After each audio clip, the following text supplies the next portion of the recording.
Okay. All right, welcome to the July 16th, 2021 Virtual Planning Challenges Seminar. Our topic today is resiliency, retail, and restaurants. We have several panelists here to speak to our group, and on behalf of the Palm Beach County Planning Congress, I would like to thank each of them for joining us today. And I would like to thank, my name is Michelle Hoyland, I'm the Vice President of the Planning Congress. And I'd like to thank Chris Brown, who is our moderator. He will help us as we move today through our program.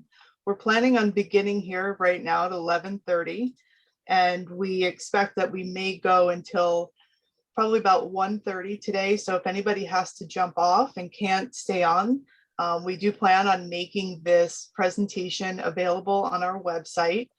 And like I said, this is a multi-part series. So we've got today's series and then 3 more after this. All of those sessions will be available on the Planning Congress's website. So without further ado, I would like to introduce Mr. Chris Brown. Thank you very much, Michelle, and thank you for your effort in organizing this webinar. My name is Chris Brown. I am in the redevelopment business, both as a developer and as a planner and redevelopment planner. And it's a pleasure to be on the panel because we have a very interesting group of people. It's pretty diverse. We have somebody who's a lawyer and developer. We have I call him a Renaissance man, someone who's an architect, or planner, and urban designer. That's William Waters. We have architect and urban designer, and who will speak about invasions of inappropriate land uses into decent neighborhoods. And then we have another panelist who is marketing, which is a key element in downtown redevelopment, and that's Laura Simon. And she comes from the outstanding city of downtown redevelopment, Delray Beach, as many of us do. So I'd like to start. I'm going to start with our first panelist, which is the Renaissance man, William Waters. And I'm going to ask each one of the panelists as I introduce them to just say a few words about your background, what are some of the things you're working on now, and what is some of the things that you're interested in. So William, will you be the first one to take that and introduce yourself and give us a little bit of background, and then we can continue with your presentation. All right. Good morning, everyone. Thank you for inviting me to be on the panel. I've been on it a couple of times, so I'm probably going to repeat a couple little items that some of you may have heard before, but I came to Lake Worth Beach over 10 and a half years ago by way of being the architectural design manager for the casino restoration, reconstruction, and the Palm Beach Cultural Council's renovation of the Lake Theater on Lake Avenue, and experienced a really cool, funky community that needed some help. So at the time, the city manager, Susan Stanton, offered me the opportunity to create the department that became the Community Sustainability Department. And that was a vision to ensure that Lake Worth Beach had a broad approach to being sustainable, not only culturally and ecologically, but also financially, and with a focus on increasing private investment. I do want to thank, my success has not been due just to me. I have a really great department, and Neil Zacharias has also been instrumental in that. We have adopted a new comprehensive plan element in 2012, a completely new LDR in 2013. We've done amendments in 17 and 18. And Lake Worth Beach is a little bit like a little urban design fantasy playground, in that my background of city planning, urban design, historic preservation, architecture, sustainability, and social justice all work together to afford kind of a way to look at things in a different way. And Lake Worth, as many of you know, is unique, it's quirky, it's artsy, it's funky. And so some of the things we pulled off are a little different and cater more to our community.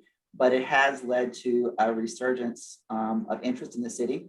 In the past few years, we've had more development interest and also private investment in the past 3 years than the combined past 20. And so things are moving along. We did have a change in administration in March. And so we are working on looking at more affordability when it comes to housing.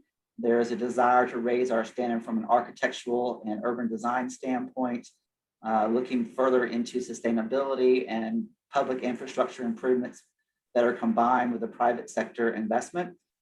And then also a real stronger focus on our downtown. I also will say that we are in the midst of trying to restore and bring back to life the Gulfstream Hotel.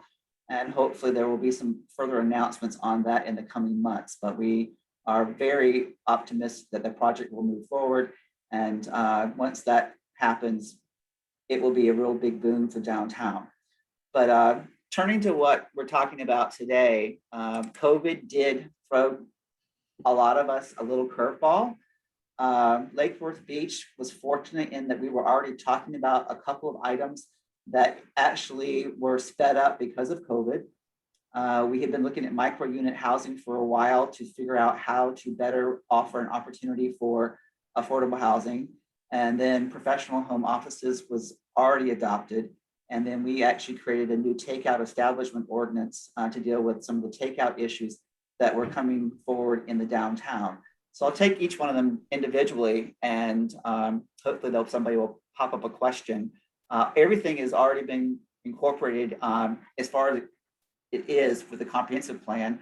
So again, our whole Envision program is to build a sustainable community and celebrate the art of Florida living in Lake Worth Beach. Some of you may have seen this little brochure, and it has several aspects, but we're trying to preserve the community, encourage sustainable practices, stimulate the economy, and then there's been a big push to embrace more actively and proactively the participation and endless possibilities of our residents and property owners and developers.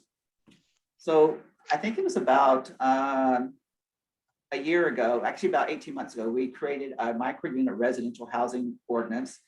It is set up to be allowed in any mixed use district. It is not allowed in our multifamily districts as of yet, but mixed use districts are all along the major thoroughfares of the city and incorporate downtown as well. The unit sizes will be between 250 and 750 square feet. But what's unique about our ordinance is that we require a shared common area component, both interior and exterior, for the benefit of the residents, since their residential units will be smaller than typically is allowed. Our smallest unit now is 400 square feet for a studio, as an example. And so some of the examples of what common area elements would be a gym, exercise facility, community room, virtual offices. We've talked about a commissary type shared kitchen, other types of things. And so there's a requirement that for each unit that's created, 10% of that space has to be dedicated in total for this shared common area element. There's also a required outdoor element. We've built in flexible parking requirements. I think before COVID happened, and Aaron can help me with this possibly, but we've adopted a new zoning code in regards to parking. So we allow alternate means of parking requirements and also multimodal. We allow bicycles to count as a parking space or scooter spaces. And we've incorporated compact spaces and tandem spaces, which has been very, very well received by some of the developers. So in a micro unit building, there's also a required personal service office or commercial space to help serve the needs of those residents who live there. It's done through a conditional use approval process to one of our advisory boards, either the planning and zoning board if it's outside of an historic district, and it's also by the preservation board if it's in a historic district. If there are more than 100 units, it would move on to the city commission for approval. I believe the minimum number of units we were proposing would be 20. That is still being discussed a little bit among our electeds. We'll be bringing this ordinance forward in the next round of land development regulation updates, which we're now on schedule to do those every 6 months. The more interesting one that we have already implemented is our professional home office.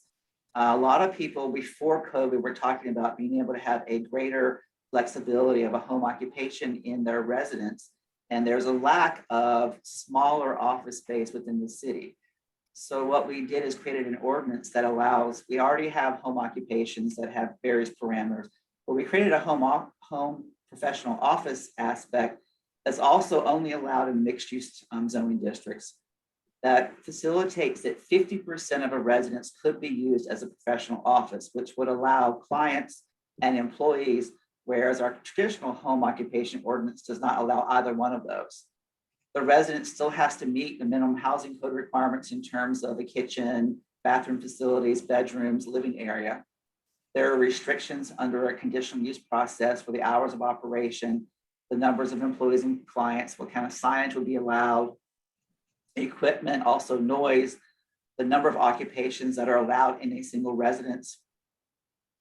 It's done as a blanket approval for a project, and it's done building by building versus individual unit approval. So if a new project comes in, which we did have one that wanted to request this, it's a 4-story apartment building coming in as a conditional use. It has live work units on the first floor, and then the ability to do professional home office spaces on the other 3 floors.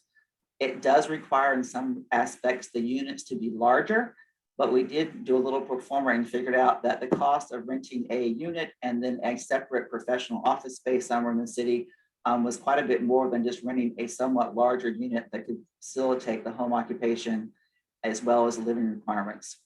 Again, it's done as a conditional use through an approved preservation board or zoning, planning and zoning board. If the project is over 100 units, it would have to go to the city commission.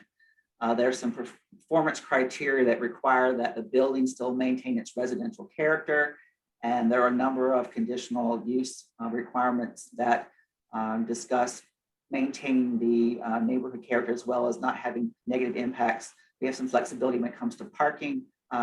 We don't have a professional home office building that's actually open yet. We do hope that that building will break ground in the next few months and it'll be completed in sometime in 2022. The last thing that kind of caught us is, and I will recognize Erin and Cedar, she came to work with us about 1.5 years ago, that the city did not have a real clear takeout establishment ordinance. And actually takeout in and of itself was not allowed downtown. And so when COVID came along, all the restaurants wanted to have takeout. We had several new businesses open that wanted to have takeout. So we whipped up an ordinance that dealt with the 2 types of takeout establishment. One was a restaurant with takeout, and the other was a traditional takeout establishment where it does not have food service that you actually can eat on the actual premises, but take it out and just go home or go to a park or go to the cultural plaza. There are performance criteria for each. There are specified areas that can be the takeout. We address refuse collection, ADA accessibility, nuisances to adjacent uses. We have some design architectural criteria above and beyond our major thoroughfare guidelines, because most of these are on the major thoroughfare guidelines. Major thoroughfares. The major thoroughfares also take into account several of our lettered streets that move north and south off of Lake and Lucerne Avenue. There are some additional criteria when we're dealing with these in the downtown area. Based on the size of the establishment, it can either be done as an administrative approval at staff level or a conditional use approval that goes before a board. The Public Services Department also has helped us put together a series of public right-of-way permits that may be required for takeout service. And then there's also some public right-of-way requirements when it comes to dedicating some parking for the pickup and delivery. We've tried to incorporate multimodal aspects of takeaway, such as DoorDash and Uber Eats and those things, because those gentlemen or people that are delivering that food want to be able to come up to the establishment, jump out, pick up the food or whatever it might be, and then get out quickly. So we've incorporated that. At this point, only 2 establishments, I believe. One is a sub shop that has implemented this. We probably have another one.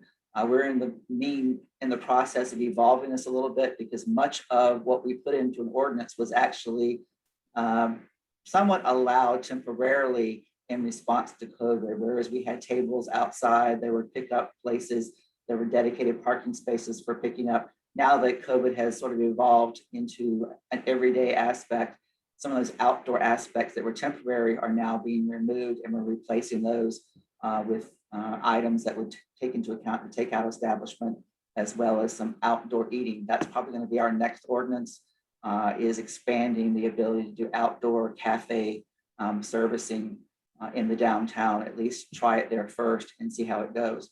Unlike some of the other communities that are online, our right-of-ways are very constrained in Lake Worth Beach.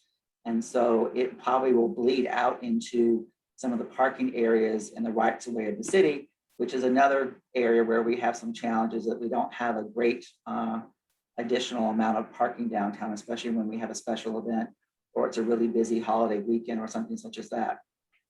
So those are the three aspects of how we try to address COVID in one way or another.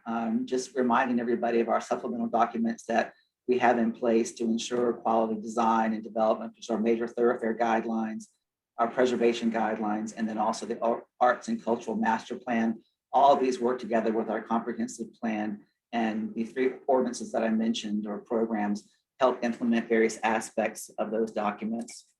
And then, as always, everyone is always invited to come experience Lake Worth Beach and our fun and funky downtown and our lovely beach, and to come meet our variety of citizens and support our businesses. So I'm not quite sure when you're proposing to do any kind of questions. I guess maybe at the end, or I'm not sure. But if you have questions, I will try to answer them. Thank you. Thank you, William. I just want to interject, Chris, before you move to our next panelist. We two things. Number one, if anyone has questions, please use the chat feature, and we will monitor the chat and do our best to answer any questions that anyone might have of the panelists. Or if you think of something and want to add it later, we can always circle back towards the end. And then I also, with all due respect, Chris, I didn't do a proper introduction of you. Mr. Chris Brown is a principal of Redevelopment Management Associates, who is a company that works with a variety of different cities throughout South Florida, providing support to municipalities and CRAs. He's also served previously as the Delray Beach Community Redevelopment Agency's director. So if anyone has any questions of Mr. Brown too, as our moderator, please add that to the chat as well. But thank you so much, William. I don't see any questions in the chat, but I do have a question, if I could ask. Currently, do you have outside dining permitted in Lake Worth? And if you do you require parking for that? We have a cafe permit process that's been in place since long before I've gotten here. We've evolved it some more. We do not count that as additional square footage or seating capacity in terms of parking. One thing that we put in place with our 2013 updates to our code is that all existing buildings, for the most part, except for residential, or unless they are growing more than 25%, whatever parking you have, even if it's nothing, that's the parking that you have. There are requirements that multifamily provide additional parking if they are expanded. But it's, and we are trying to come up with a series of standards. The Public Service Department is working on that, as to how much of the public right-of-way could be dedicated per business, what type of business. That's what I meant by the takeout establishment thing. Is probably going to evolve some more. It will likely require some additional updates to the LDRs later, because it's been a little bit controversial as to who gets to have some right-of-way space. For instance, if you're a retail establishment, but you don't sell food, no one's sitting down to eat, can that entity have some right-of-way to, I guess, display merchandise, as an example? So we are struggling with that a little bit, but it is evolving. Thank you so much. Sure. Do any of our other panelists have questions for Mr. Waters? I don't see any coming in from our attendees. And Chris, you are muted. Thank you. Mr. Waters, I'd like to ask you a question about because you're in Lake Worth and you're a sustainability director. So is the evolution of electric vehicles part of your sustainable program for Lake Worth? And Are you going to start adding charge stations all over downtown?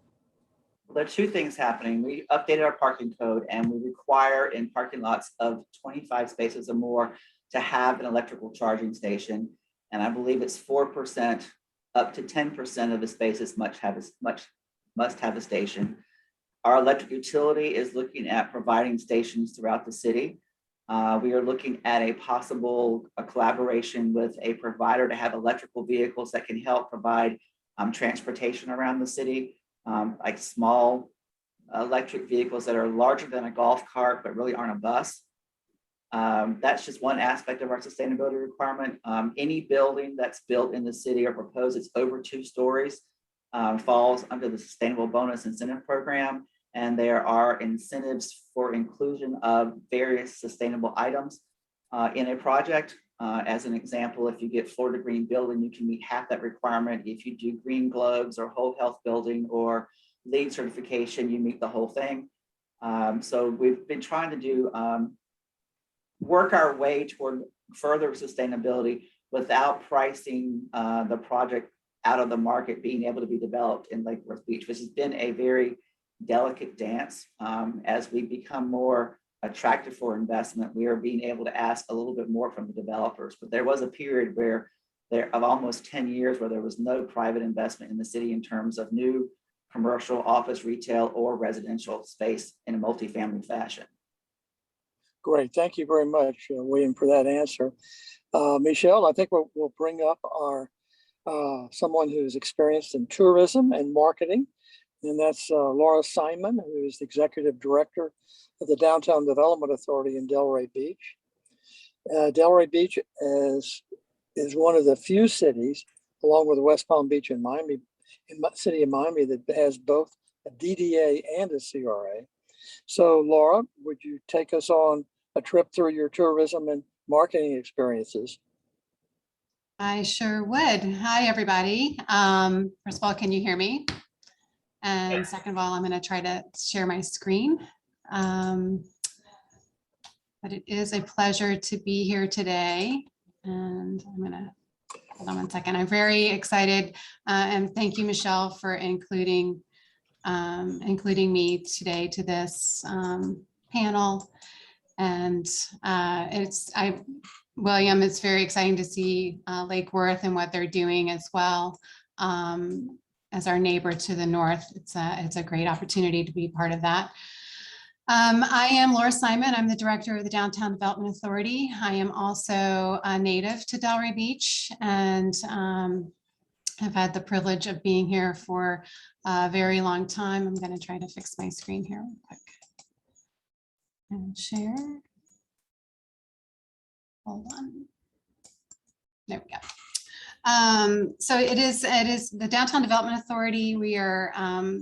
It's a great organization, and it's also, as Chris said, we have other partners such as a community development agency and a chamber of commerce, as well as our city partners are very strong, and it is a great collection of a group that works collaboratively together for the betterment of our Delray Beach community, and it has been a proven source throughout this entire pandemic.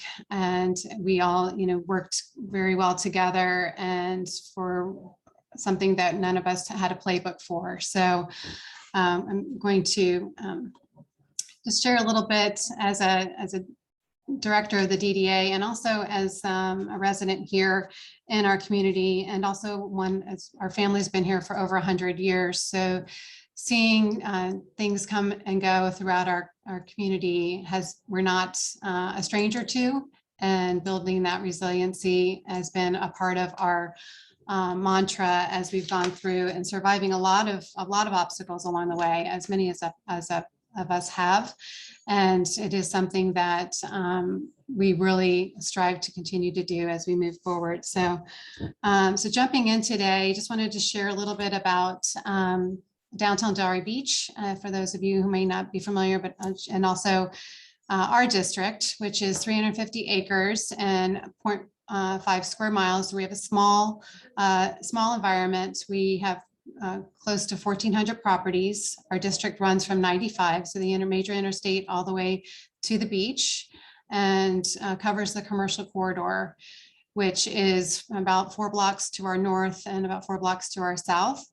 And we have a strong mixed use environment, historic buildings, new development. We're in the process and have quite a bit of new development happening in our downtown area, and have been for many, many years. But recently, prior to the pandemic, we opened and had ribbon cuttings for 2 brand new hotels just to the south of Atlantic Avenue. Both an Aloft Hotel and a Courtyard Marriott opened up fall of 19. So going into a very strong, what we thought was going to be a very strong 2020 and exceeding expectations for all of us. It, obviously came to a very, very strong halt. Our downtown is made up of very strong retail, small mom and pop shops, restaurants, hotels, professional services, and personal services, fitness, wellness, lots of residential as well. We've been building our residential community for a very long time. And of course, a very vibrant, and what we're very known for as our vibrant nighttime economy. The Downtown Development Authority, this year, we're celebrating our 50th anniversary. So, and we as an organization, as a special taxing district, was established out of a crisis, and coming together as a community to be prepared for those things that happen, whether it's changing of zoning through our city hall and city land development regulations to impose regulations over the commercial district. That was really the crisis that came where our property owners came together to establish in 1971 our district, and to levy a tax to be reinvested back into the downtown to oversee and govern and plan and continue the revitalization. And today, and really that is, our main focus is to govern and to be that advocate and strong connection and lifeline, as we found really this year with our downtown constituents and stakeholders. It is a village, it is a very, strong community environment, and going into the pandemic is really with that community spirit and that village connectivity. Working very closely with our stakeholders is really what kept us all together and kept us all moving forward through this time. The DDA's mission, as it states here, is, again, we're really focused on the economic enhancement and strong sustainability of our downtown. Just what our role was here, as we, downtown as the responsibility to create, plan, and execute initiatives that drive our economic development into the downtown. And the pandemic proved to be a very challenging time for all of us. We've got, what we went into one-on-one engagements. We continued through that, and then during our pause, we really took time to put together that playbook and really work with our constituency, as well as other downtowns throughout the entire country, and other organizations and other downtowns in our own community of Florida, to see how we could continue to focus on that economic recovery, rebuild, and rebound out of this. So we went from a very vibrant environment to a very vacant streets, vacant parking spaces, where parking is always a challenge in our community. It became, there was enough parking for everyone. So it was a very quiet but chaotic time. And some of these images I'm just sharing is it, for those that are familiar, and you all know, it was just a very, very, it's hard to describe what that feeling was, but it was a sense of this panic of what are we going to do? How are we going to get through this time? And it was a really collection of working together collectively. So navigating through, we reached out to, all sources of webinars, resources, working with other downtowns. The International Downtown Association proved to be a very strong resources for us. I myself sat on a leadership council with 32 other downtowns across really the world. We had England, Canada, Canadian downtown members as part of this group to help find ways for us to keep, what are we going to do? How are we going to get through this? What are you doing? How can we learn from you? But really what came down to it is really communication, messaging, being nimble, being able to move quickly, and working with our private sector and business leaders in our downtown to find out what we can do to have to make reopening and make business easier, to keep the doors open. Some of our quick responses were, in working with our city, we started and established probably 3 weeks after we first got the first executive order, or days after the first executive order, to find ways to communicate and go into crisis management mode and change some of our regulations to allow for businesses to be open and to pivot their business. We also wanted to, really share with our residents and our community that downtown was still here for them. We created a campaign on a marketing side through all of our channels to around the friends mode to say, downtown's here for you. So, we know you're here for us too. So to make sure that connection was still there. So when the doors were open again and when people were back out, they were taking care of the local businesses and local mom and pops who, again, it's about the people and about, buildings are buildings, but what we found through this whole time is that the people behind this and the energy that was there, that was what was really important. Businesses were becoming really innovative. We had the social distance supper club. We were handing out hand sanitizer, moving businesses to the outside, creating that social distance space. What was working in any way, we were looking to find ways for our businesses to survive, and became the communication source both to them as well as to the public, and then to our city partners to ensure that what they were doing was going to be allowed and also acceptable as we follow the CDC guidelines throughout this process. Why and how? Why do we do this? How do we do this? And really the point, we created a business, as I said, a business reopen task force, and pulling business leaders from all sectors of the community of the city, from doctors to beauticians to hoteliers to restaurateurs to retailers, all areas, property owners, developers, those that could help us find and contribute to the way we reopen. Brought our CRA, our DDA, and our city and our Chamber of Commerce together to help navigate through this process, and knew and watch what was happening, and know that we had to be nimble. We had to be able to pivot in order to keep the economic recovery our number one focus. So when working closely with our city partners to make sure that the measures that we were proposing were able to be put in place and acceptable through this process. So some of the outcomes for this, we obviously suspended paid parking, making sure that people didn't have to touch too many things, make sure that their time that they were here was spent in a way that was quick and unexposed at that time, keeping everyone safe. Expanding our sidewalks. We have a very strong sidewalk cafe presence here in downtown, but being able to expand that, spreading people out, because really the 25% occupancy was not enough. So taking advantage of our sidewalks, taking advantage of the outside. Cities around the country were creating parklets.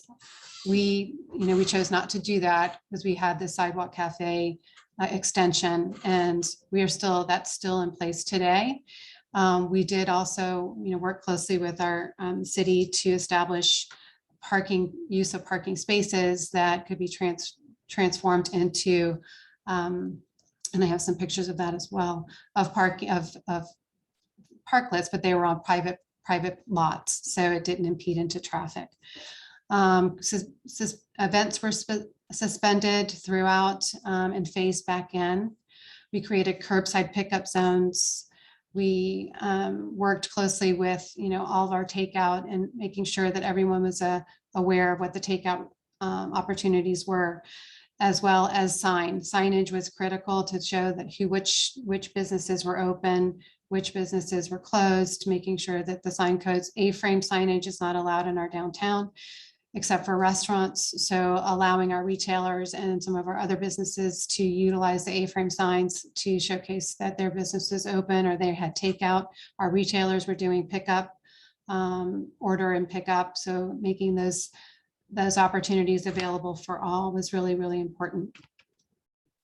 So here's a couple pictures of our sidewalk. So we have up in the left-hand corner was pictures and images of our spread out and seating in our restaurants. So it was, and that was important to share. So the marketing side of this is sharing what the imagery was to make sure that the picture, the facts were out there, that our businesses were doing, everything possible to keep people safe while inviting them to come out and experience, the downtown, and also creating to-go pickup opportunities.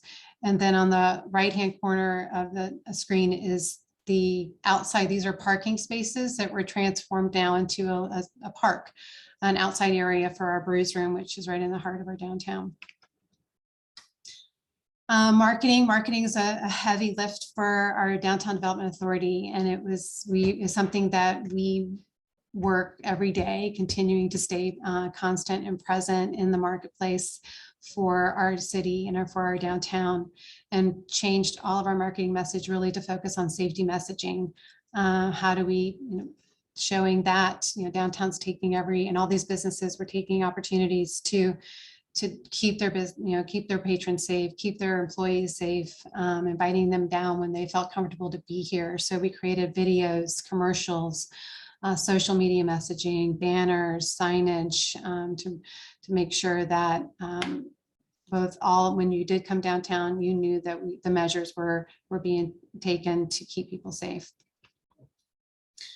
Creating new branding, it was a temporary campaign, but really focusing on that village feel and the local feel in our village by the sea. And as we rolled back out, really partnering closely, our reopen task force felt it very important to, bring back events, bring back spaces, utilize these vacant spaces that are out there, such as our parks in the center of our city, to create dining options for our community and bringing the residents back down. We created a distance dining program as part of our restaurant month in August, which is obviously not an ideal time, but we have people dining outside, picking takeout options or pickup options at different restaurants and bringing it to the park to dine in a safe, clean environment. We had staff there to maintain and make sure they wipe down the tables and keep things clean. And people were out there for the first time. They had not been outside their house since COVID began, and this was their first time being out and dining downtown. So it, created. We're a fun city. We wanted to keep that momentum going, and it also created opportunities for our businesses still to stay open and stay involved.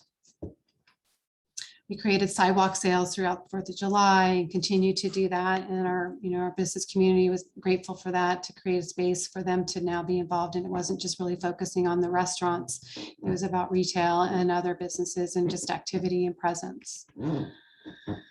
And programs and events as they come back in. So through Christmas, through the holidays, we did not have our normal tree lighting, but we created smaller vignette programming around that to, again, keep that vibe for our vibrancy in our downtown, bringing that exposure and awareness still to our community.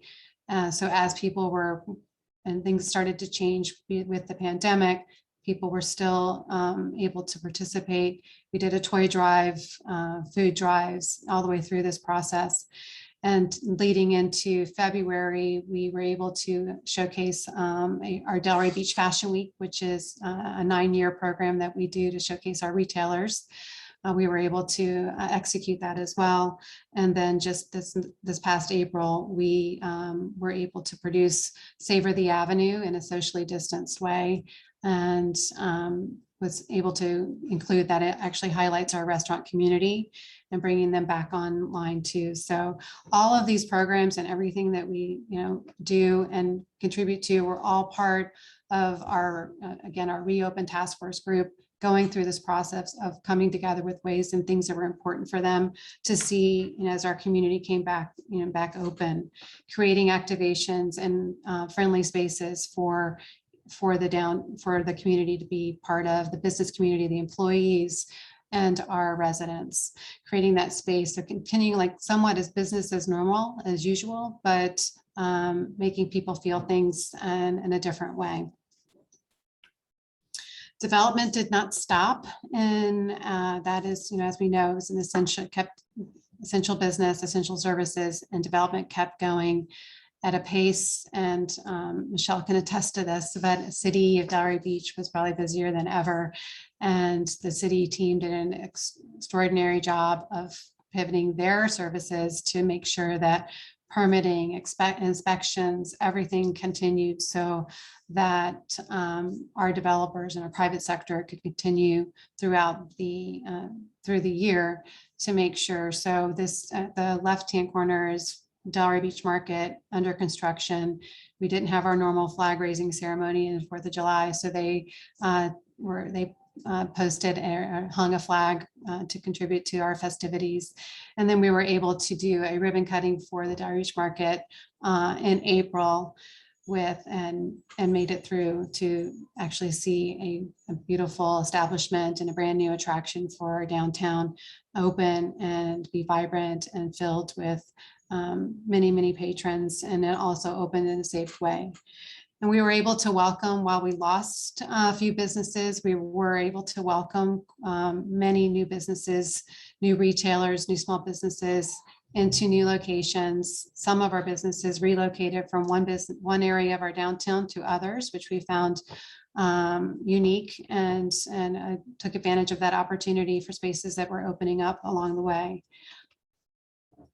We also, these are two new hotels. We have, well, one is a redeveloped hotel, which is used to be the Delray Beach Marriott, which is now the Opal Grand Resort, which is on the left-hand side, and on the right-hand side, and on the left-hand side is the Ray Hotel, which will be opening up here shortly in our Pineapple Grove Arts District, which is a boutique hotel with by Men Development, which is a great partner of ours, and I'm really excited to see that, and that continued all the way through the process, through the pandemic, with new development and a new establishment in the hospitality industry. So while hospitality was hit extremely hard, it is exciting to see it bounce back in the way that it is, and especially for Delray Beach.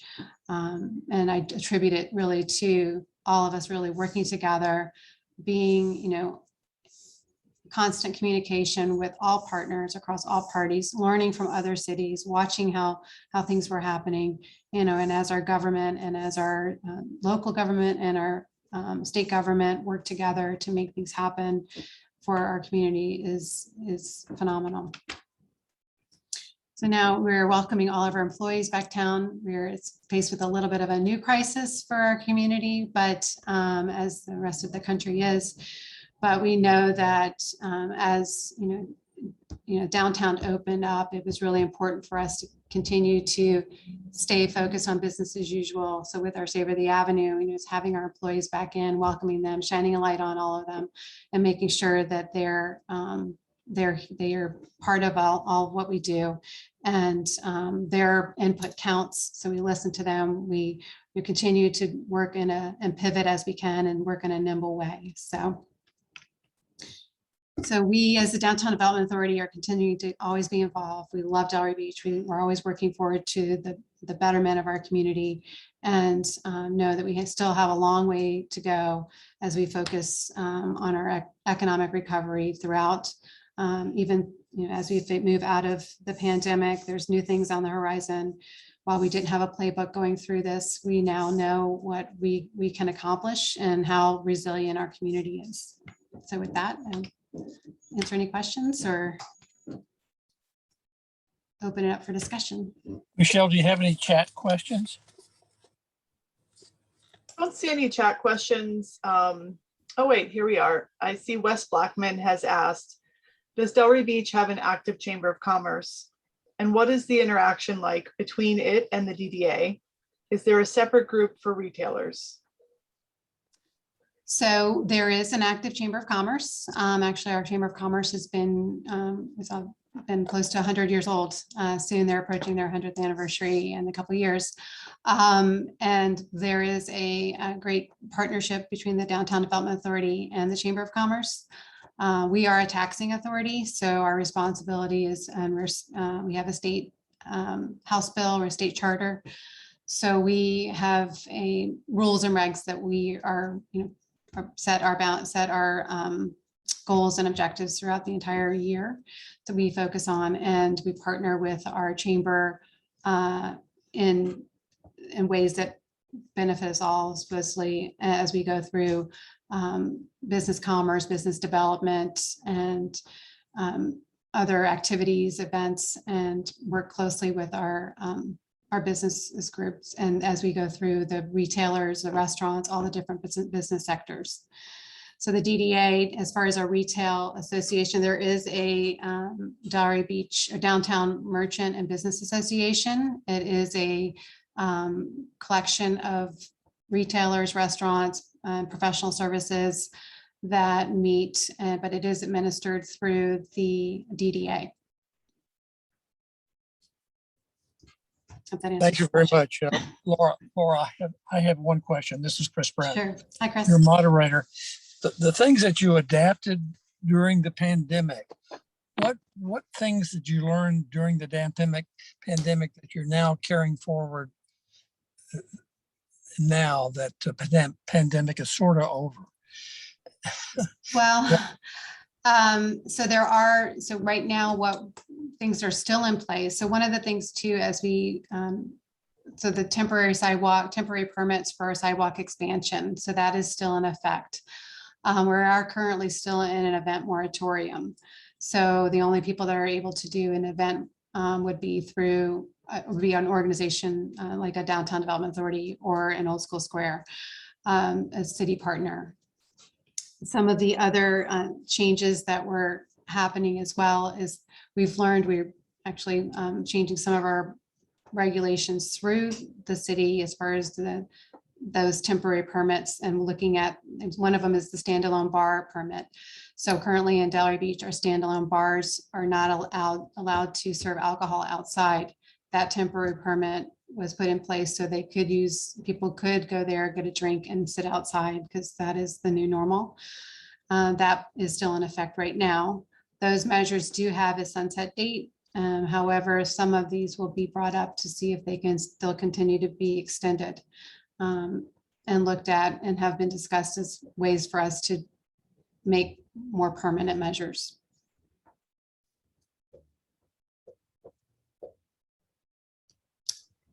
Does DDA collaborate with the city planning department regarding mixed uses, intensities, heights? Yes, we are an approving body. So any project that comes, whether it's a awning, right now, class 1s, class 2s, class 3s, class 5s, I'll come to a site plan review, come to the Downtown Development Authority. We have a board of 7 members that are appointed by the City Commission. 4 of those have to be, they're either business owners or property owners within the downtown, as well as the other 3 are residents or can be business owners or property owners of the city of Delray Beach. We are by state charter, that is our role, is to advise, recommend, oversee any projects or anything that happen in the downtown. All of that, we have, our website is downtowndelraybeach.com, and all of our state house bill, all of our map, our boundaries, everything is on our website. So please, definitely take advantage of taking that and looking into more about our organization. Our organization is, as Chris said, as a CRA, DDA, and chamber all exist in our city. We have all established what our focuses are, and our the DDA has taken a very strong lead in the marketing arm of the downtown and benefiting the entire city. Thank you very much. You're welcome. That was Thank a you. great presentation. All right, we're gonna go to our third presenter, and our third presenter, Jordana, are you with us? Yeah. Michelle? Hi, everybody. Hi. So Jordana is a new star, and because she's the president of Men in Development, probably one of the most prolific downtown urban developers in the country. And she is the president of that organization as well as general counsel. She did serve as and did a great job, and I'm sorry she didn't re-up, but she was a city commissioner at one time as well and did a great job. So Jordana, would you give everybody a little bit about your background, and then you can tell us all about Men in Development in the downtown and urban development. Great. Thank you, Chris, and thank you for that very nice introduction, as well as Laura for featuring some of our projects. I guess I need to share my screen. Is that what I need to do? Yes, if you would, please. And I would like to note, while Jordana is working to share her screen, we did have another question for William Waters that I think, Steve, you had asked that in the chat. So if you could add that to the question and answer section, and William can work on answering it. And we can always circle back and talk a little more about it towards the end. That's a good idea. Oh, go ahead, Chris. No, that's a good idea, Michelle. Well, let's take it after we get through all four panelists, and then we can have maybe we'll try to attract some more questions for the final roundup after all four have spoken. Okay. And I do see, Jordana, that you have Melissa helping you. There's a share screen button towards the Technology bottom. is not my strong suit. So while she's doing that, I'll go with the introduction. So my name is Jordana Dritcher, as Chris said. I'm president and general counsel of Men in Development. I'm Craig's partner, and we are based here in Delray Beach, Florida. Both Craig and I are residents of Delray.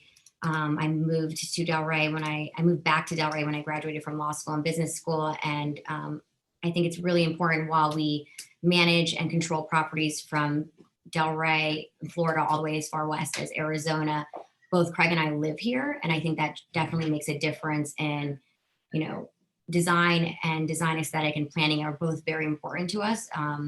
But it also makes a difference that it's our hometown and it's our backyard, because if someone doesn't like your building and you have to see them at Fresh Market or at the Green Market on Saturdays, it definitely makes a difference. I did serve on the city commission from 2014 to 2017. I say it was the longest 3 years of my life. I much prefer to be on this side of the dais than that side of the dais. I actually ran for city commission. I have a background in land use and planning, and I ran for city commission because I am not Craig Menon and I can't buy up large parcels of land to make my city look what I want it to look like. So I thought I would get on city commission and put the things in my city that I thought that I really enjoyed in other cities, beach towns that I'd lived in, from Laguna Beach and Laguna Niguel in California to Santa Monica and I thought there was so much potential for Delray. And I think just because you have something small in scale, we have a height limit in the downtown of 4 stories and 3 stories, depending on where you are. And we obviously have a low density, doesn't mean it doesn't have to be high quality. And I think that to me is an important part of all of our development and design, landscape architecture, the design aesthetic, the uses we put in there. It's very important to us. Obviously, there's nothing like having several construction projects going on where all of your revenue as a landlord is taken from rent and a pandemic breaks out. Obviously, I have never dealt with a pandemic as a developer and a landlord. So this was my first, like everybody. And it was definitely a first challenging first few months to figure out where was my revenue coming from when suddenly no one wanted to pay me rent because they were closed down for government closures or they were dealing with their own business issues. but I still had construction going on. So I had to pay for those bills, obviously. And then I still also had to pay our staff and employees. It was definitely challenging the first 3 months of the COVID outbreak. So that's what my presentation today is focused on, but I'm happy to answer any questions that you guys have on our individual projects themselves. So just a little background on Men in Development. It was founded by Craig in 1985. Since that time, he has acquired and built and improved over $1.5 billion worth of real estate. Currently, we presently own, manage, and are in development of $700 million worth of real estate. So we acquire, we develop, we redevelop, we lease, and we do property management. So across the board in terms of development and any type of use. We have office projects. We have, the only thing we don't have is industrial. We have office, we have retail, we have restaurant, we have hospitality. In terms of the development projects that we're doing ourselves, they're F&B and hospitality based. We recently opened Lionfish, we purchased Johnny Brown's, the Delray Beach market that Laura featured, we opened in April, which again, nothing like not only dealing with construction issues during COVID and FF&E issues during COVID, but also how do you do an opening party when no one's allowed to have parties and events right now in Delray. It wasn't without its challenges, obviously. So I wanted to first talk about it from the landlord perspective. It seemed like when COVID broke out, there was a huge push on that the landlords should be giving rent relief. I believe back in May, at Washington Post, nearly half of all commercial rent was not paid in May of 2020. Restaurants were going out of business because of the government closures. Retailers were going out of business because of the government closures. And at the time, there was big movements, both from a residential perspective as well as a commercial perspective of not paying your rent. I don't know if some of you were familiar with the social media platforms where it was hashtag cancel rent. And it seemed like there was this expectation that landlords should take this on. Well, that's tricky because landlords are just one part of the puzzle. You have a slippery slope of economic impacts if tenants aren't paying their rent. We still have to pay our property taxes to the government, the local government that we are involved in, whether it's city, county, or state. We still have to pay our insurance. We still have to pay if we have underlying mortgages. And I think there was a misconception that, landlords are so wealthy that they could just float this rent and there would be no repercussions if the rent wasn't being paid. But majority of our landlords in the US are actually small-time landlords. People like my mother who's never had an actual regular job. She has income that she receives from properties that she owns. So if everyone stopped paying her rent and she had no other forms of income, how is she going to live and pay her bills? For the larger landlords like myself, how am I paying all of my obligations, my employees, my construction costs, my construction bills, as well as my underlying obligations, whether it be a mortgage, taxes, insurance, et cetera, maintenance of the property. So it wasn't as simple as let's just not pay our rent. So when this first occurred in Delray, March 17th, I think is when the government closures were issued by resolution by local government. Immediately within days of that occurring, and again, we own properties from here, mom and pops, all the way to private equity backed large companies like Chipotle, Regal Cinema, which is owned by Cineworld, which is a $4 billion international global company that's publicly traded. I immediately got letters. We knew we had to work with the mom and pops. That was something that we knew we were going to do because obviously people like Christina's and Papa's Tapas and Green Owl who couldn't open their business, we expected to work with them. What I wasn't expecting was mass emails from people like Chipotle or Vitamin Shop or Regal that basically said, we're not paying rent for the next 3 months and we're doing 50% rent for the remainder of the year. So when I started getting those communications, and this just gives you a list of some of our current tenants and venues, retail, office, F&B, and hospitality. When I started getting those letters, and these are just some photos of our local properties, Urban Outfitters was one of the ones that I got a communication like that from. When AT&T, Chipotle, when I started getting those letters, Guitar Center, PetSmart, from these national, and international retailers and restaurant groups, I decided to treat my tenants in 3 different piles. my mom and pop local tenants that I was going to give rent relief to. The big private equity, Chipotle had 8 years of record growth, multi-billion-dollar growth. I wasn't going to give them any breaks. And then tenants that were issues prior to COVID, meaning they owed me a significant amount of money and we had put them on a payment plan, and now COVID hit and I wasn't going to let certain tenants utilize that as a way to further abuse how much money they already owed us. Obviously, there was a stay on evictions. And even if there wasn't, from a PR perspective, it probably wouldn't be a great thing to start evicting people in the middle of a pandemic. We saw how social media and PR really played with some of these big companies that were getting PPP loans, like Cheesecake Factory, or how Equinox wasn't paying their rent, but they were owned by a related group. So it was definitely a challenge, and we worked through it, and the ones that deserved help and we wanted to help, we did, and the ones that didn't, I immediately put them in default and negotiated lease amendments with them. Rocco's, so one of the big things was communication. I think the tenants that worked with me and reached out to me, that we reached out to, and we had an open line of communication. We were all in this together. None of us had dealt with a pandemic before. How could we all help each other? So Rocco's was an amazing partner. So he knew I was getting hit up by everybody. He had restaurants in multiple markets. I said, Rocco, I'm not getting any income for April, May, June.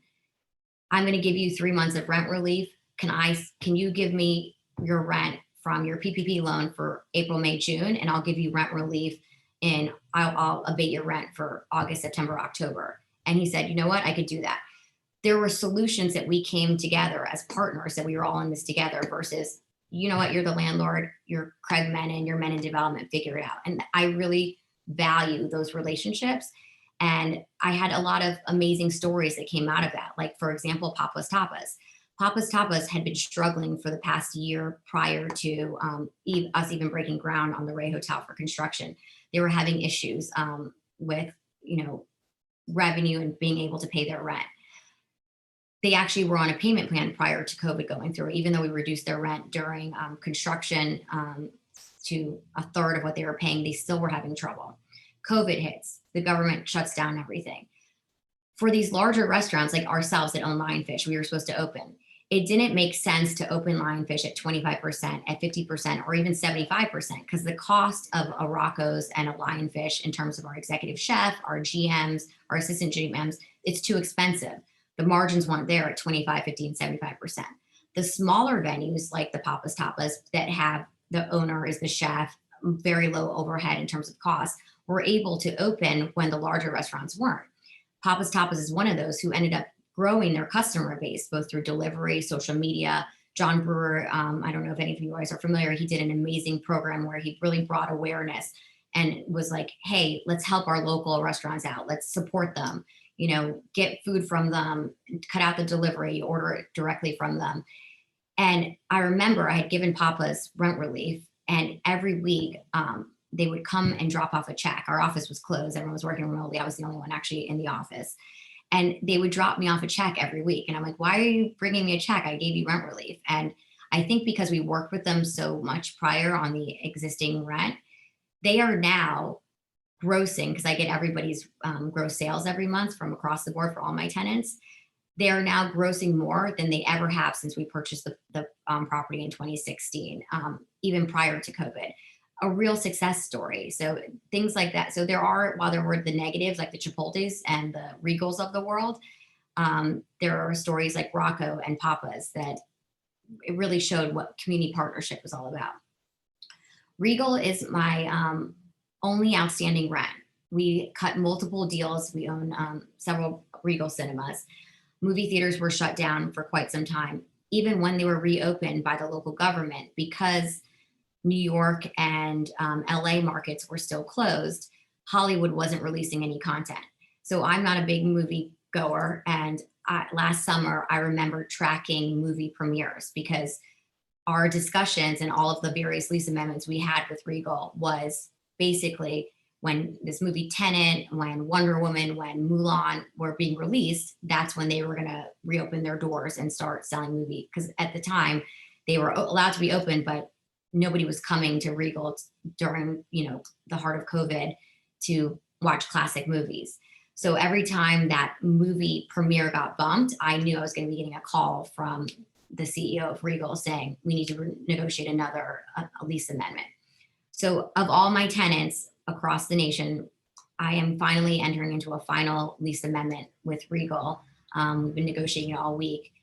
We thought actually that they were going to be out. And, when we say they owe in the millions, they owe in the millions off of 3 properties. And I fully expected to take over these properties, evict them and redevelop them, because it's a year out and we still had a negotiated deal. And just this week we've come to terms. And so I'm happy that, we figured it out, but this was my only outstanding tenant issue. So in addition to landlord, tenant, property management issues, I'll just quickly touch upon before I get into construction, property management. When we started reopening as an owner of a property, and say 110 building is an office building here in the downtown, I have all office tenants in there. As each of them started coming back to the building, we had to think about potential liability issues. What were the policies that each of those tenants were putting into place, whether they're a restaurant, whether they're an office, to ensure that those visitors to our properties that were the underlying property owner were keeping it and utilizing the property in a safe manner, so that should there be an outbreak of COVID at one of the restaurants that was a tenant, it wouldn't fall back on men in development as a property owner that we would get sued for liability. Or should one of my office tenants require their employees to come back to work and they weren't putting certain COVID safety measures in place, what was my liability as a property owner for the common area spaces and the landlord? So it was definitely interesting. Seeing how, and again, it was great to see how the community came together. Other landlords started chat rooms, how we were giving legal opinions and sharing them with each other so that we could all be on the same page. And that was the refreshing part of COVID, to see how people really work together. Going to construction, the good thing, during COVID, when most of the industries were closed, Florida and Delray and Palm Beach County allowed construction to continue. From a ownership perspective, that was huge, because the delay damages of shutting those sites down and the remobilizing and would be huge. I think there would have been a lot of developers that probably would have ended up abandoning those jobs because it was just not cost productive and would have lost money. From a job perspective, most people were on unemployment. The unemployment numbers that we saw during COVID and even now predate, they were unheard of. The construction industry being stayed open, we were able to create over 850 construction and design jobs during COVID when most people didn't have jobs. The Ray itself is a $125 million investment in Delray. The Delray Beach market is $60 million investment. It was not without its challenges. We lived on constant fear that the government was going to shut down construction. So we had to ensure that we had proper safety measures in place. I say, as long as the business community is regulating ourselves, then the government won't regulate. It's a great responsibility that we have to ensure that we're being corporately responsible so that government doesn't come in and regulate us. So for the Ray alone, we spent $50,000 in additional COVID safety measures, hand washing stations, daily temperature checks, putting a COVID safety. So we had a safety coordinator on site. We added a COVID safety. That person was in charge to make sure that all the subs were working 6 feet apart, wearing their mask, washing their hands, not sharing food on their breaks. There were so many different safety measures that we put in place to ensure that if one person got COVID on the job site, it wouldn't spread to the entire job site. At the time, there's also quarantine measures in place. So we were rotating for our GC, which was Moss Construction, we were rotating management. So 1 week would be one management team, the following week would be the other management team. We did that so that should one of our managers get COVID and the people in the office that were working with them had to be quarantined for 14 days, we had another team that could step right in.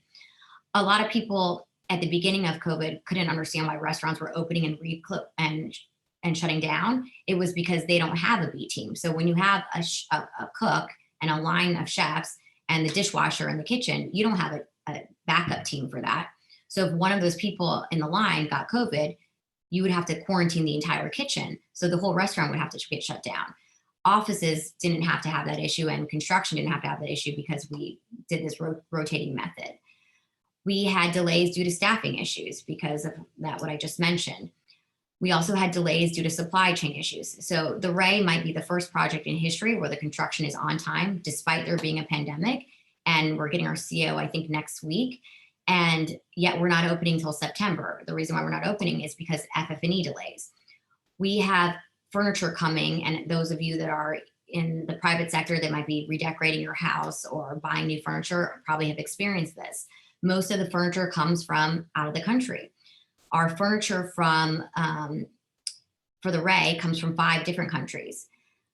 Those countries are at different levels and different where we are in terms of COVID, you know, in terms of the timeline. They also have different regulations. So we have to deal with factory closures and delays where the furniture is being created. In addition, the logistics and customs. So carriers have been out at sea for 6 to 7 weeks without us even knowing where they are. Customs is running anywhere for 2 to 3 weeks, and you don't even know when it's going to get released from customs. And it depends which port it's coming into. So having to account for all of those different supply chain issues from both materials as well as FF&E and even OS&E has been a huge challenge. So we were slated to open the Ray in July 4th weekend, and we delayed it to originally September 15th. We've now just bumped it up to Labor Day weekend. We're taking reservations now for September 1st. And it wasn't because of construction, it was because of the supply chain issues. So this is Delray Beach Market. We were supposed to open February 7th due to construction delays because of COVID, FF&E delays. In fact, we still are missing furniture for the Delray Beach Market, but obviously it's not as a deal breaker in terms of a hotel versus a food hall. I could open a food hall missing some umbrellas. I can't open a hotel missing beds. So we were supposed to open in February of 2021. We ended up opening April 25th for Delray Beach Market.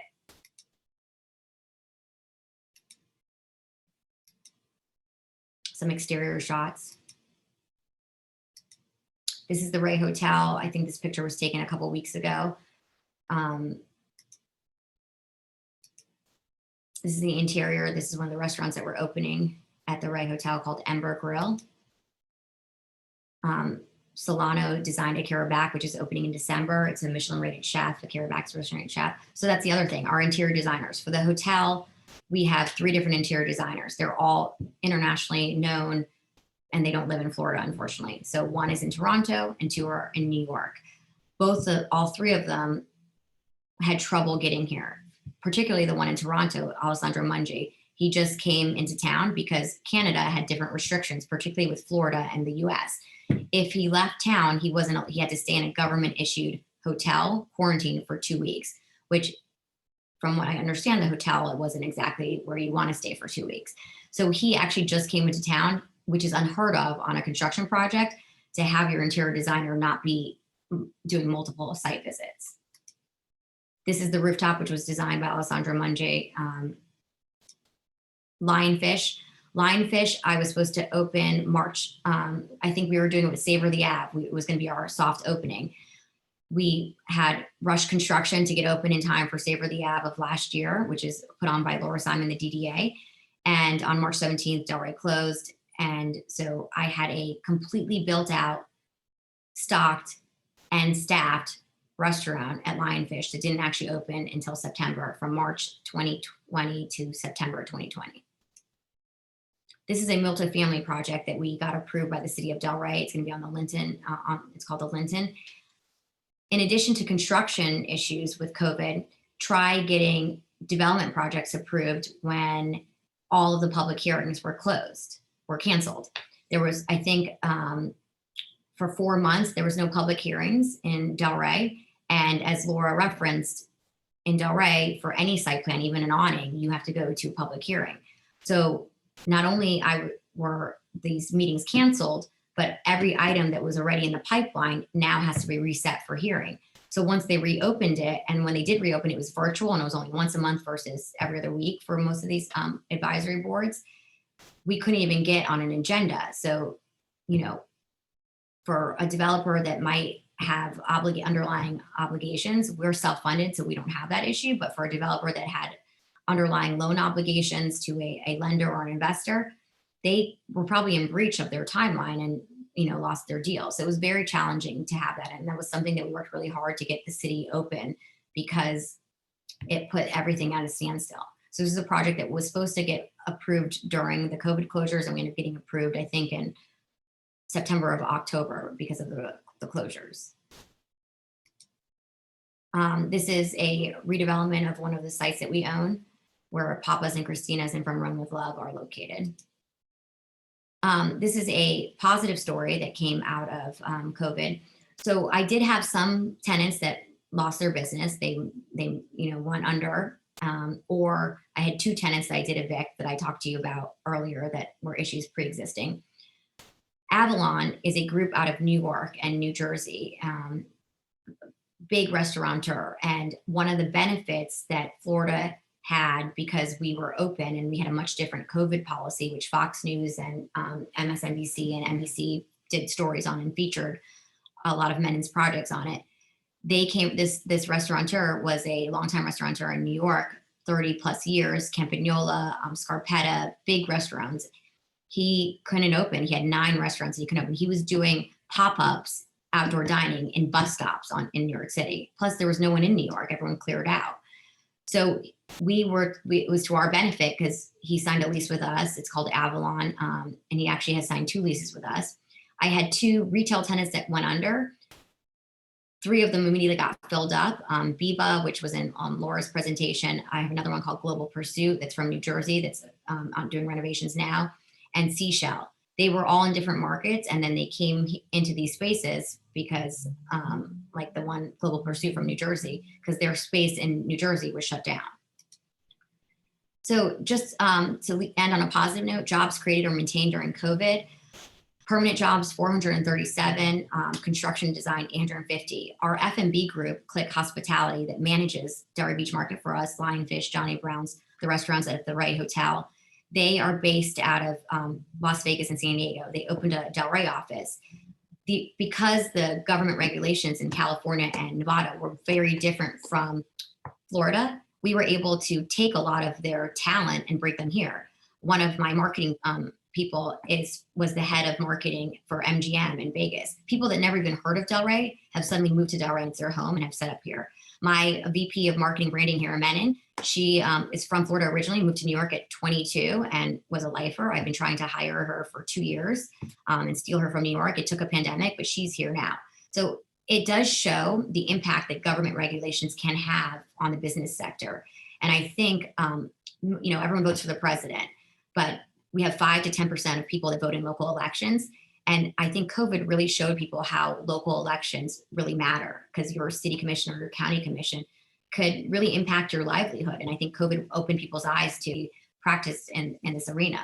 And I think COVID hopefully showed people that they need to be involved in their local government. They need to understand who makes the decisions, how you get developments approved, how your business is regulated. It's not just the governor or the state, but there's significant local government regulations on the business community. And I think COVID opened their eyes. And this is a picture of our office in downtown Delray. And with that, I'm happy to answer any questions that you guys have. Jordana, that was an incredible presentation. I do have a question, but I'll reserve it for somebody who has presented one to Michelle. Michelle, do we have any questions for Jordana? We do. We have Wes Blackman has asked, how do you see, it's multi-part, so if you need me to circle back, let me know. How do you see the hospitality industry performing in Palm Beach County from now through the next 3 to 5 years? Will the reopening of the Gulfstream Hotel in Lake Worth Beach within that time, do you think that the markets are distinct enough that there is room for everyone, so to speak? Hi, Wes, how are you? So I will say, I joked that at the beginning of the presentation, that's nothing like, opening, being under construction on 2 huge development projects, plus being a landlord in the middle of a pandemic. But I'm very happy that we weren't opening the Ray Hotel now in 2021 versus 2020. And while we did have to make design changes and deal with increased costs, we didn't obviously have to deal with being closed, like, the hotels. There's some hotels and restaurants that will never come back. And so we're lucky for that. I think most of the people that you speak to, no one knows what's going to happen in 2021. Summer normally in Delray is dead, but because of Europe just recently opening, Florida and the US in general has had a uptick in travel in terms of staycations. We're seeing a lot of people, Cranes has been at 90%, Cranes Beach House in Delray has been at 90% occupancy for most of the pandemic. So there are success stories. But in terms of rebounding, when are people, I think people are ready to have events. They're ready to book weddings. I know with the Ray, even though we're not even done, we've had enormous amount of interest for events, but 2021 will flush out. And then what will happen in, 2022, next summer, because people have been almost landlocked for so long and haven't been een to travel overseas and internationally, are we going to be a ghost town here in Florida, even more so than normal? And, people where they believe, just like they eat where they think it's clean. I think that's been our experience with all of our properties during COVID and with all of our tenants during COVID. As far as Lake Worth, I think it's a completely different market. I think in terms of the different hospitality, what the type of hotel that we're bringing to Delray doesn't exist. So I don't see any competitors in the Palm Beach County market. So, I think there's more than enough room. So I think the South Florida Tri-County area will continue to benefit. I also have a question of my own. Clearly through both yours and Laura's and William's presentations, the common theme has been the importance of restaurants during the pandemic. And you each, both locally, us locals, we know what the supper club is and what John Brewer has worked to do. Could one of you speak to the group about what the supper club is? And also, if you have any information, a little bit of an anomaly because we have the local entrepreneur who created Delivery Dudes that I think also saw a lot of success during the pandemic. If I may, I'll take the latter question because we had some unique partnerships with Delray Delivery Dudes for the Delray Beach market. So I want to touch upon delivery from that perspective. And then if someone wants to handle John Brewer's question first. I can jump in on that. So the Socially Distanced Supper Club formulated really out of a local need for when takeout was really the only option. And many of our restaurants started, many restaurants did, some didn't do takeout. Places that typically don't have takeout, they were now creating menus and creating programs. So it was a social platform on Facebook that created this group of just local residents, local community, and partnering with restaurants, creating takeout options, menus that were available on different days, and drive hundreds of people, hopefully, to that restaurant during that day. So taking Papa's Tapas as an example, here's a restaurant, they would put together a menu, everybody would call in their order, and between 5 and 7, go over and pick it up at their restaurant and take it home. So it provided them the opportunity to still gain revenue and gain exposure and build, that loyalty, customer loyalty. Even people that weren't dining, they would want back to our restaurant community and keeping those employees working throughout that time. So there's a lot of great partnerships and a lot of great synergies that came out of all of this. So, and that was one of them. So the reason why I want to take on delivery is because, I think as Michelle referenced, we are very unique where we have Delray Delivery Dudes, which is a local business that started here and now has expanded out. Obviously there's delivery all over the world that is, more developed from Uber Eats to DoorDash to room service.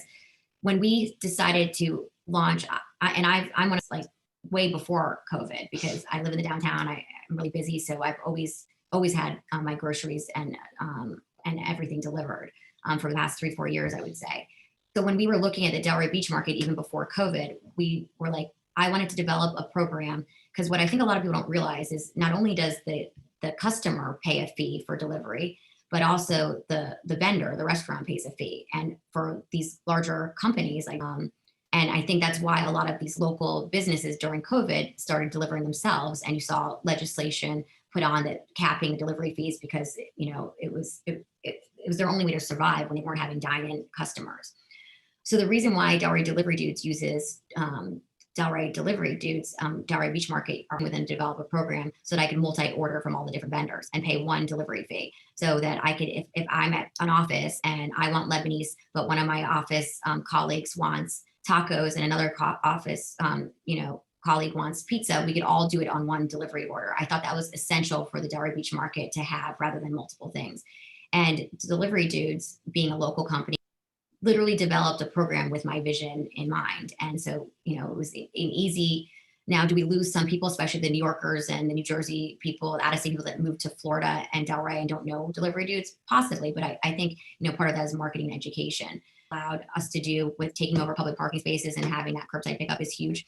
While in Delray, we joke that, there is no COVID. If you go out on Atlantic Avenue since the beginning, you feel like once it was reopened that there was nothing around. There are people that still aren't comfortable going out. And I think delivery and takeout are still key features that restaurants need to offer going forward. Thank you. Chris, did you have a question that you wanted to ask? I only have one question, and that is about the nature of retail. So, Jordana, what did you learn during the pandemic about how the nature of retail is going to change? You did bring up the issue of some of the big retailers went bankrupt, and one of my favorite ones, which is an odd one, which is Sears went bankrupt, and Toys R Us and so forth. Are the retailers going to be different in the future in some of your downtown buildings? Will they be smaller spaces? Will the rent be similar to that which you are seeing now? So I want to get your take on what you think was going to happen. And quickly, before you answer, next piggyback, we did get a question in the chat that's very similar to what you're asking, Chris. Okay. That one is more particular to the vendors in the market. Are they going to be intended to circulate or rotate? So let me take the positive story first on the vendors. So I don't know if any of you, I know Laura obviously attended. I don't know who else attended our Delray Beach market opening where the Governor DeSantis did our ribbon cutting. One of the reasons why we had the governor is because of how those in the hospitality and F&B industry really feel that he was instrumental in helping us rebound quicker than ops that either were chefs that lost their jobs during COVID because the restaurants they were working in were shut down, so they got laid off, or the restaurant they were working at closed, or they were had a food truck and their business was going to events and all the events got shut down. I have one, my taco guys from my ice cream are from New York, and they lost their business in New York. So it was a really good feel-good story that we were able to give these opportunities, and which was why with the construction delays, it was so stressful for me because it wasn't even just our own bottom line that was impacting. I knew that some of these and so it wasn't just like, oh, we need to get the market open for season. I need to get the market open because these people were depending on us for their livelihood. So that's why with the local vendors, as far as rotating, we originally were supposed to have 35 vendors. We cut 7 during the height of COVID because no one knew if there was a vaccine, distancing of tables, and everyone to feel like it was spacious inside. We've now started bringing in these pop-up tenants, pop-up vendors that people are more comfortable going out, obviously, that are not as intricate of a stall. Like I have a popsicle, I have a soap, I have a flower cart, I have a licorice guy. So we're filling the market that way before we make a determination if we're growing. As far as rotating out, to me, it's a business incubator or Atlantic Avenue rent or downtown rent or a brick and mortar to be so successful in the market that they end up opening a restaurant of their own and moving out, and then we move a new person in. That would be, to me, a success story of the market where we introduce flavors and businesses and chefs to the town, and they become so successful they're able to open up their own venue themselves. As far as the retail, which is the negative or positive, I guess there's parts of both. So prior to COVID, big box retail was having obviously significant issues. I mean, Amazon is a giant, and COVID only elevated Amazon's status. One of our PetSmart is having issues. Guitar Center, it's restructured during bankruptcy. So I think just like I gave the story about restaurants that survived and were able to pivot and come up with creative ways to build and generate revenue, it's the same with retailers. If you were struggling prior to COVID, because we do have big box retailers that do very well, like I have 2 Targets in Arizona that have been super successful despite Amazon and despite COVID, because they have developed a strong online business to compete with Amazon. Same with Walmart. You could order online from Amazon and you get Instagram. My retail tenants that are smaller that were able to come up with innovative ways to grow their customer base and compete, whether it's getting on Amazon themselves or having really strong social media presence, really turning the buy local, mantra of let's all stick together, the way that John Burr did with the restaurants. Those tenants are going to do well, and they'll do well regardless of what happens on the online retail market. But I think Craig and I strongly believe that the big box with Amazon, if they haven't figured out how to pivot yet, which is one of the reasons why we're redeveloping a couple of our shopping center sites into multifamily, because we do have such a lack of housing, not only here in Delray, but Florida in general. Thank you so much, Jordana. I do need to get us to move on over to our next panelist. So if others have questions, please add them to the chat. I think we've got everyone's questions answered thus far. Thank you so much for having us. No problem. We're glad to have you. And if you wouldn't mind, if you could stop this screen share so that we could share our next presenter too. Thanks, Jordana. So this is Chris Brown again, your moderator, and I have named our next speaker the scholar. And I would like to present Nilsa Zacharias, international planner, and she has some very interesting case studies to talk about. So Nilsa, some of your projects. Thank you so much, Chris. Good afternoon, everyone. I'm Nilsa Zacharias. I'm the principal of NZ Consultants. We provide planning and zoning services to our private and public clients throughout Florida. And just to mention some of my background, I have a bachelor degree in architecture and as an Iowa State University. Before I even start, I just want to say thank you for inviting me to this panel. I'm honored to be part of this extraordinary professionals panel and discussion. So thank you so much. And I would like to share now my screen.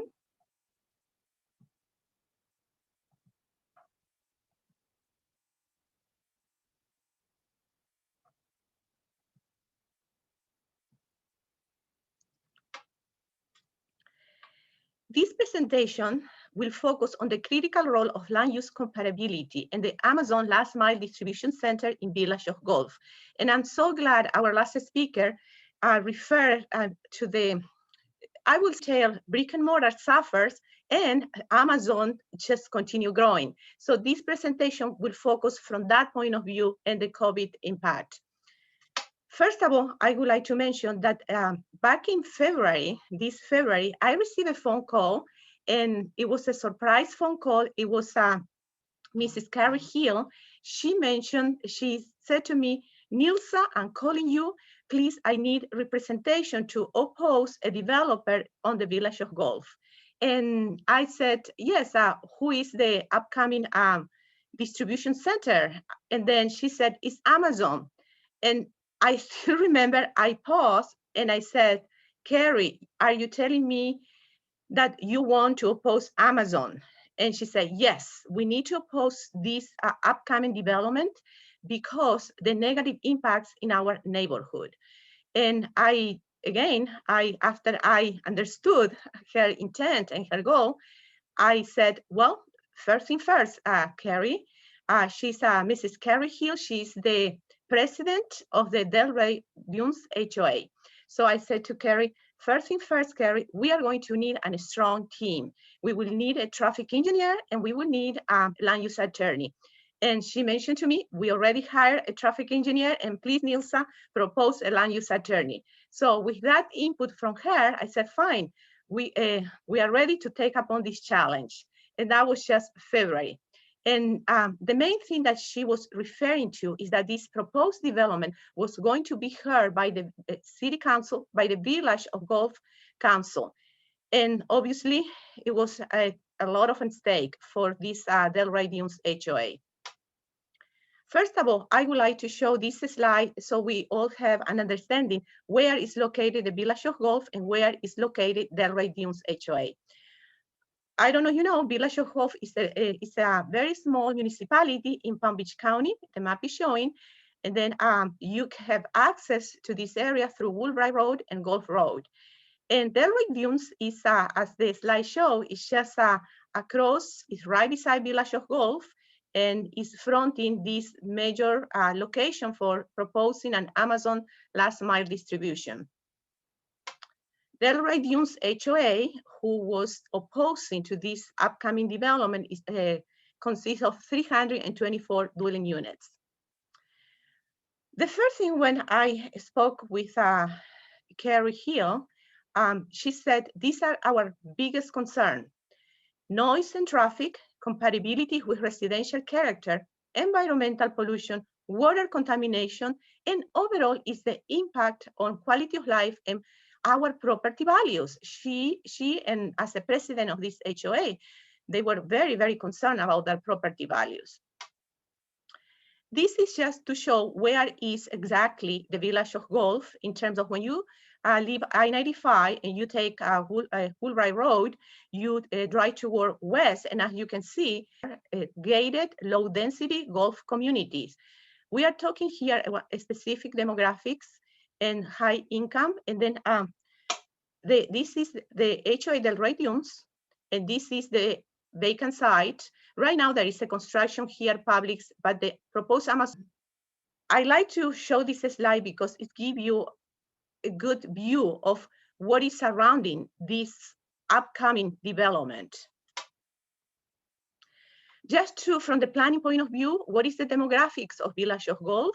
Again, it's a high-end community, and most of the surrounding communities, like Delray Gulf, which is in an unincorporated Palm Beach County, is also share the same demographics. The first key question when we decided, or I decided to take up on this challenge was, number one, what are the impacts of this distribution center nationwide?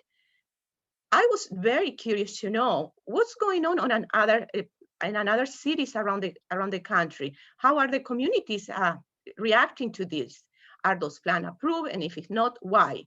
So that's to have a context. And then, to me, the most important one was the second question.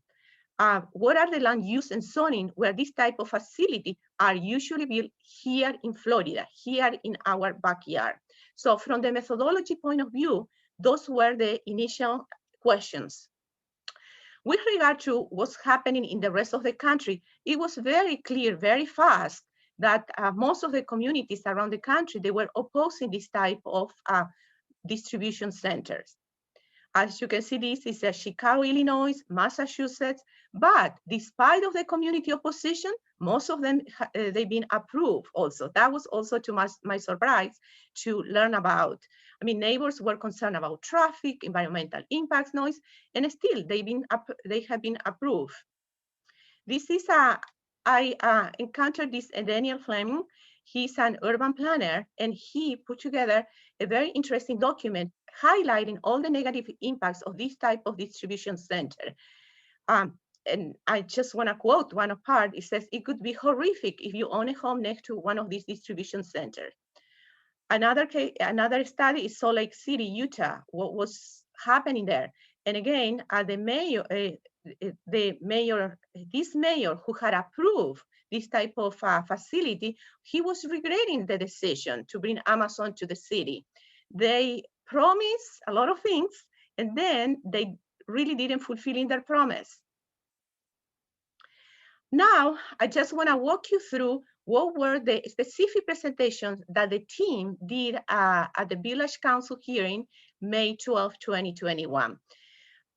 First of all, I just have to highlight that Carrie Hill, as I mentioned, she's the current president of Delray Dunes HOA. Her leadership made possible this. Hands down, Mrs. Hill, and is extremely knowledgeable. She used to be the Boynton Beach city manager. So it was very easy and very enlightening to interact with her as a client. So it was her participation and leadership truly make things happen. And then part of the team, I was part of the team, obviously, and then as a legal counsel, Keith Davis and Trey Nazaro, and transportation, Sean McKenzie. So we assembled the team. I start right, we didn't have too much time at all to do research. We have to put together very soon and very fast our ducks on a row. So just to give you an overall, these were 6 applications that the applicant was submitting to the Village Council. I'm not going to go one-on-one, but just to have an overview, there were a lot of applications that they have to be heard by the LPA, has to be heard right there, also by the Village of Gulf Council. So we had a lot of pressure. The applicant hired Kimberly Horn. We all know it's a large engineering company, and they also have representation from legal counsel Harvey Oyer. We knew from the beginning that we have to make the best of our case. So to me, one of the key questions was, if the proposed warehouse and distribution facility is compatible with the code, then why is the applicant proposing to amend the code? Because part of their application was a text amendment, and I will get into that. So clearly, I identified that the facility is not compatible with the vision of the village council. So in the zoning and comprehensive planning, that was to me also a key statement, because obviously the applicant will make a point that this is fine, this is compatible. So we would have to make a stronger point that it's not. Oops, 1 second. So right at the beginning, I was very specific that the presentation include evidence that the proposed warehouse and distribution is not compatible. So, and also we brought up the strong opposition of surrounding neighborhoods. To me, this was a very important slide at the beginning to show the context, where is the proposed site and what is surrounding. So basically it's surrounded by low density residential. And then I also showed that there were how many single homes. So basically this distribution center is at the heart of a low density residential neighborhood. And let me tell you, again, Mrs. Hill, with her leadership, she contacted most of these HOA neighbors and got a number of letters of support. The other key question, remember please that I have two main questions when I decided to take this challenge. One, what's going on in the rest of the country? And number two, and the most important, is where are these type of distribution center, last mile distribution center located in Florida? Also, I want to mention that here at NC Consultant, we are all about teamwork. So immediately we assemble a team and we start doing our research. And then we look at specifically all these different sites: City of Daytona Beach, City of Orlando, City of Boca Raton, City of Sunrise, Pembroke Park, and another site on unincorporated Miami-Dade County. We didn't know what's gonna be the result of that. It's like when you start a research, you have a hypothesis, but you don't know. You have to have a strong evidence, and that was very important. So starting from Daytona Beach, this last mile delivery station is showing that the future land use is general industrial.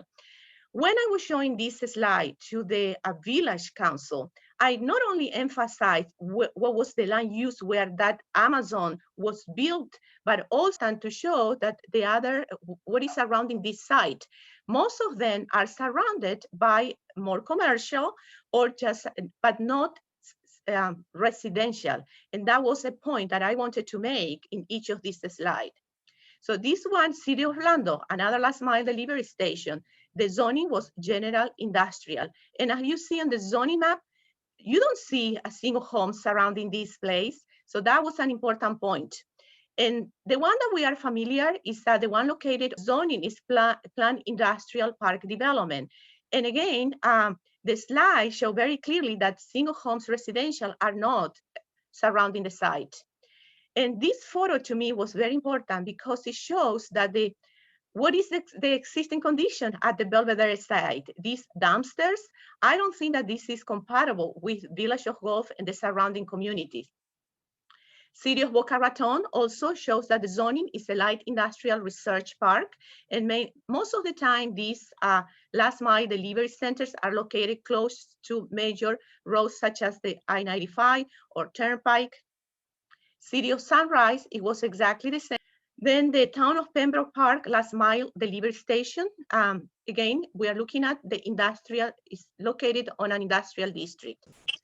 And then this is the one in Miami-Dade County. The zoning is industrial district. So in summary, all those 7 sample sites, the land use and zoning, they were industrial or light industrial. And the immediate surrounding area is non-residential. It will be industrial, commercial, agriculture, or office spaces. I want to share with you this information. This is what exactly the applicant was required. They contemplated warehouse and distribution, but the code says no greater than 50,000 square feet. So, and they were asking at 75,000. And they were also including additional text to deal with noise, to deal with traffic, and so on. So, and again, this was my point. If this proposed use is compatible. Why do you need to make a code text amendment? And what happened is the Village of Gulf back in 2019, they had a vision. They wanted for that site, smaller buildings, campus like them was a massive single building. So definitely it was not compatible with the urban character of the vision that the Village Council had. And in terms of height, for example, here is showing how was the height of the proposed building and what was the vision that they had. They were thinking just flex office height 22, warehouse height 27. So that was a very important difference. When I showed this slide to the council, I definitely stopped for a moment and I did mention to them because I was representing the unincorporated Delray Dunes.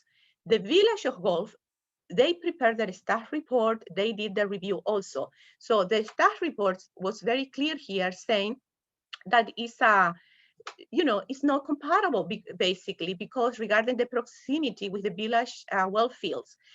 Let me show you here. These are, the Village of Gulf has their water plant here.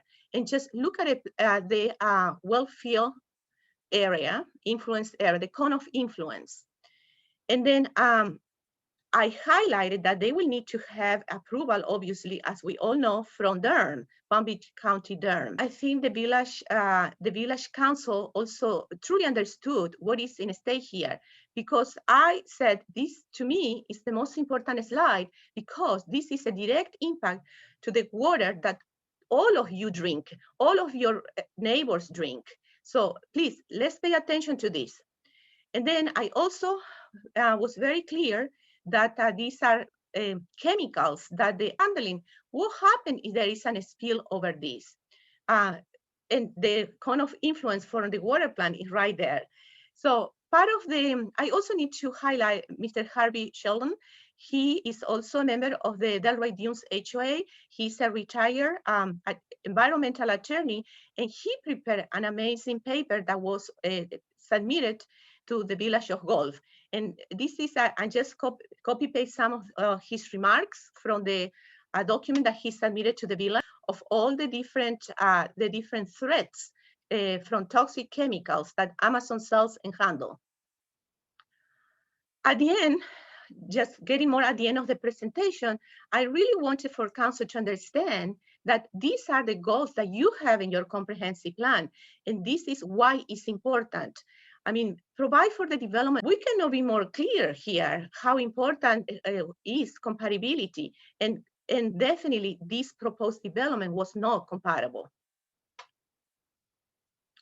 I also want to highlight that the Village of Gulf staff was recommending denial of this application. And they were, and this was part of their staff report that was not in compliance with the vision of Beach County. And also the most important, the Palm Beach County Wellfield Protection Ordinance. And I also was very happy to see this report. The manager, the village manager of Village of Gulf, he put together, and the attorney, the legal counsel, so specific wordings in the staff report. Because Amazon was selling that this building will, will increase obviously the tax ad valorem, and they were trying to spin how important is this from the economic point of view. But also 88% of the residents of Village of Gulf, they were opposed. So that was also a very important part of this. And the village received more than 2,000 letters of opposition from COBRA, which is all, as we all know, is a coalition of Boynton West residential associations. And specifically, 5 of those communities, came together and said, well, we need to oppose this development. And they hired us. And thanks to that, we put together this research, why should not be adopted or approved.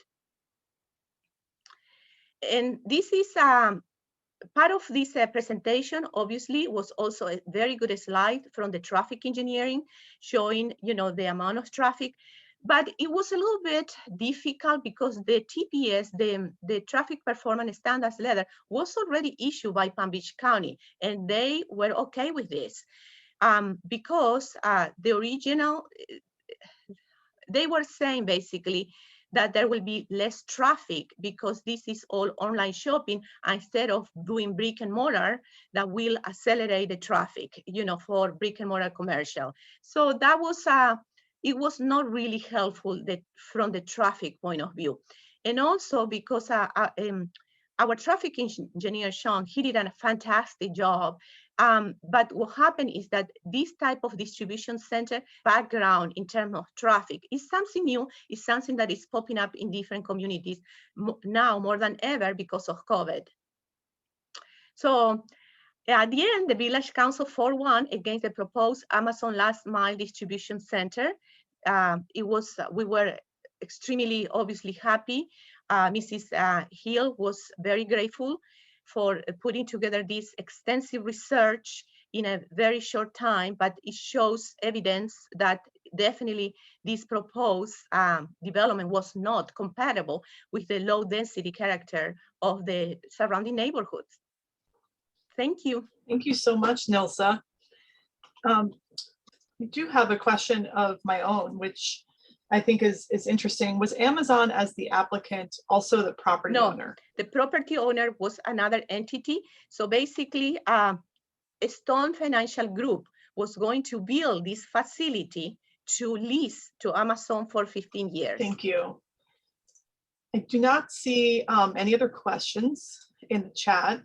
Chris Brown, our moderator, he does have a 1:30 appointment, so he will be getting off soon. I'm going to get off in a couple of minutes, but I have to take a break for anyway, because I've been sitting in a car for 2 hours. So thank you very much for letting me be your moderator. And I thought it was a great session. And congratulations, Michelle. You put together a really good set of panelists. Oh, the congrats go to all of our panelists. Thank you, everybody, for your commitment of time and the information that you've shared today. There was an additional question that William Waters answered in the chat. So I think Steve Pickett had asked that question. But this has been very informative, and just so proud of how well everyone has done. And just thank you for your time and commitment today. Thank you. I look forward to hearing some more of your sessions very much. Thank you, Michelle. We do have 3 more sessions for just as a quick point to share with our group today. July 23rd, we have a providing and creating health equity in our communities. So if you haven't, Nilsa, if you wouldn't mind stopping the share just so I could put that slide up and people can mark their program put together. Normally we are meeting in person. Every summer, Francine Ramaglia puts our planning challenges group together. And in a response to COVID, we broke out to do these virtual seminars. So we've had 3 or 4 now already and attend. We've got really wonderful speakers that are planned to join us July 23rd, July 30th, and August 6th. The format will be the same with starting around the lunchtime on a Friday. So if you can join us as we move forward with our Planning Challenges seminar in the virtual setting, we would love to see you there. Thank you so much to everybody, and I hope you all have a wonderful weekend. Bye. Thank you.